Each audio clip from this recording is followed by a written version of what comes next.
गति से चलने वाली एक मोटर बोट 11 घंटे में धारा के प्रतिकूल 28 किलोमीटर और धारा के अनुकूल 40 किलोमीटर की दूरी तय कर सकती है। उसी गति से या 7 घंटे में धारा के अनुकूल 30 किलोमीटर और धारा के प्रतिकूल 16 किलोमीटर की दूरी तय कर सकती है। तो धारा की गति बतानी है। चलिए धारा की गति हम मान लेते हैं क्या, ये वाई मान लेते हैं। और मोटर बोट की गति हम क्या मान लेते हैं, मोटर बोट की मान लेते हैं एक्स किलोमीटर प्रति घंटा और धारा के लिए मान लेते हैं वाई किलोमीटर प्रति घंटा। तो धारा के अनुकूल, तो जो अनुकूल हो जाएगी, धारा के अनुकूल हमारे पास क्या हो जाएगी, साथ में चलेंगे तो ये वाई प्लस एक्स हो जाएगी। और ठीक है, और धारा के प्रतिकूल की बात करेंगे, या इसको ऐसे लिख लीजिए एक्स प्लस वाई। और धारा के प्रतिकूल बात करेंगे, धारा की विपरीत बात करेंगे तो प्रतिकूल गति कितनी हो जाएगी, एक्स माइनस वाई किलोमीटर। ये इसका कॉन्सेप्ट होता है। ठीक है, अब दिया क्या है, अब कॉन्सेप्ट क्या है, समय दिया है कि 11 घंटे लगते हैं। तो समय बराबर क्या होता है, समय में समीकरण दिए तो समय बराबर होता है दूरी बटे चाल। तो यहाँ पे क्या दिया है, चलिए देखते हैं।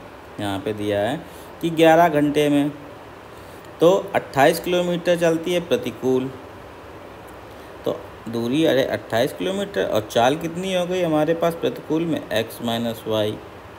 और फिर 40 किलोमीटर अनुकूल चलती है तो 40 दूरी हो गई, चाल हो गई एक्स प्लस वाई। दोनों का समय ये हो गया, पहला समय T1 और ये समय T2, ये समय लगा है 11 घंटे।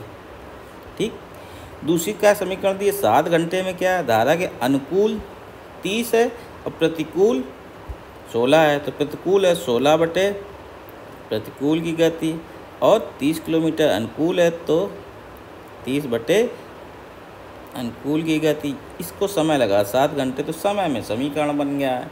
किसमें समीकरण बना है, समय में दिया है। ठीक, तो इसको हम क्या कर लेते हैं, इसको सरल कर लेते हैं। तो अपने सुविधा के लिए हम क्या कर देते हैं कि इस समीकरण को हम क्या लिख सकते हैं, 28A प्लस 40B बराबर 11, और इसको लिख सकते हैं 16A प्लस 30B बराबर 7। तो ये आपका क्या होना चाहिए, ये होना चाहिए स्टेप 1। यहाँ से क्वेश्चन आपको शुरू करना है चीज़ों को जानकारी जानने के बाद। जहाँ ए कितना लिया है आपने, ए को हमने मान लिया है कितना 1/x माइनस वाई, और बी को मान लिया है 1/x प्लस वाई। ठीक है, तो अनुकूल और प्रतिकूल, तो ए को हमने क्या मान लिया, ए को प्रतिकूल मान लिया है, प्रतिकूल गति को ए मान लीजिएगा हमेशा, अनुकूल गति को बी मान लीजिएगा। तो ये याद रखिएगा कि ए हो जाएगी घट जाएगी प्रतिकूल में और बी जुड़ जाएगी। तो ये आपको शुरू करना है। तो सिंपल यहाँ पे आपका समीकरण आ गया। अब इसको आप हल कर लीजिए, ठीक है ना। अब इसको हल कर लेते हैं। चलिए, तो इसको हल करने के लिए हम क्या करेंगे, पहले समीकरण में यहाँ पे 40 है, यहाँ 30 है। ठीक है, बी को काटना है तो क्या करते हैं, इसमें हम क्या कर देते हैं, पहले समीकरण में तीनों को बराबर करना है तो यहाँ पे कर देते हैं, इसमें 3 का गुणा कर देते हैं और इसमें 4 का गुणा कर देते हैं। तो हमारे पास समीकरण क्या हो जाएगा, तो ये जब गुणा करके घटाएंगे तो माइनस कर देते हैं, तो ये वाला कट जाएगा कि नहीं कटेगा, ये हो जाएगा 120 और ये भी हो जाएगा 120। 3 का गुणा कर देते हैं तो 28 त्रिका 63 24, 3 दूनी 6 2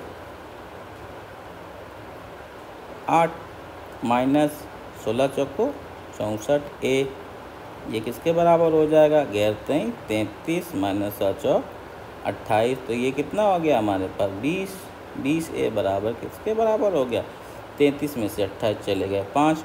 तो ए की वैल्यू कितनी आ गई, ए बराबर आ गया 5/20 यानी कि 1/4। ये एक समीकरण आ गया यहाँ पे। अब क्या करते हैं, ए की वैल्यू हम 1/4 यहाँ रख देते हैं समीकरण में, ए की वैल्यू 1/4 रख देते हैं तो कितना आ गया 7, कट जाएगा 7 चौक 28 प्लस 40B बराबर 11।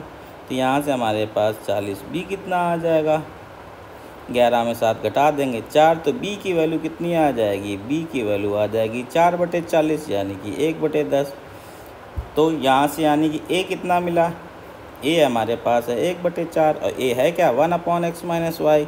यानी कि x माइनस वाई हो गया कितना 4, और b कितना है 1/10 और b है 1/x प्लस वाई, तो x प्लस वाई कितना हो गया हमारे पास 10। तो यहाँ से किसकी गति पूछी, धारा की गति y पूछा है, तो y क्या हो जाएगा, दोनों को घटा दीजिए 10 - 4/2, तो कितना आ जाएगा 6/2 यानी कि 3। आंसर क्या हो जाएगा ऑप्शन थर्ड। अगर x पूछा जाता तो x करते तो दोनों को क्या कर देते, जोड़ देते। तो अगर पूछा नहीं गया लेकिन बता देते हैं, x पूछा जाता तो दोनों को जोड़ देते, 10 + 4/2 तो कितना हो जाता 7 किलोमीटर प्रति घंटा। ठीक है ना। तो ऐसे क्वेश्चन में क्या करना है, शुरू कहाँ से करना है आपको, शुरू हमेशा करना है स्टेप 1 यहाँ से, और ये मान के करना है कि a हमारे पास क्या है, धारा के प्रतिकूल, यानी कि a बराबर कितना हो जाएगा 1/x - y, और b